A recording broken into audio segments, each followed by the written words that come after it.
What can you do after that game but smile? Oh my goodness, the biggest sigh of relief one could have. The Braves win 8-6, advance to the West Division Finals for the second consecutive season. It's a post-game edition of Tomahawk Talk. Ethan Frank, Calvin Christoforo, Max Tanzer with you, and Max, I'll start with you. Falmouth punched first, and Bourne with a sixth-run bottom of the fourth inning in which we saw not one, not two, but three Falmouth pitching changes that made it take probably over 45 minutes. Able to scratch and claw runs across the board just like Falmouth did to these Braves yesterday.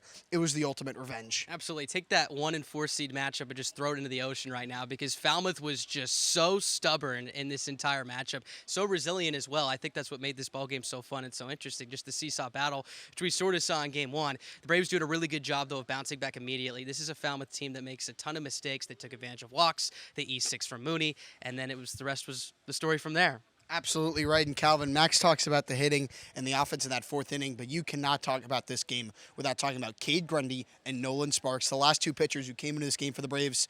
Grundy, 4 1/3 innings in relief, able to hold things down when it looked like Bourne's pitching was really starting to falter after an entire season of being great. And then Sparks, someone who just came in this week, pitched Wednesday against Gutty, and tonight a 4-out save with the game on the line. Yeah, and who would ever thought that would be the tandem that would get the Braves to the West Division Final Series? Kade Grundy, absolutely spectacular tonight.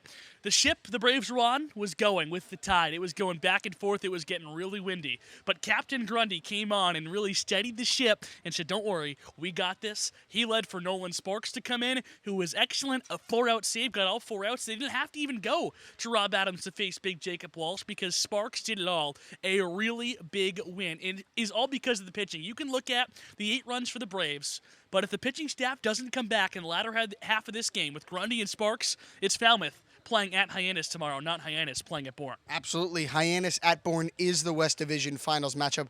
One of those two teams will represent the West in the Cape Cod League Championship Series.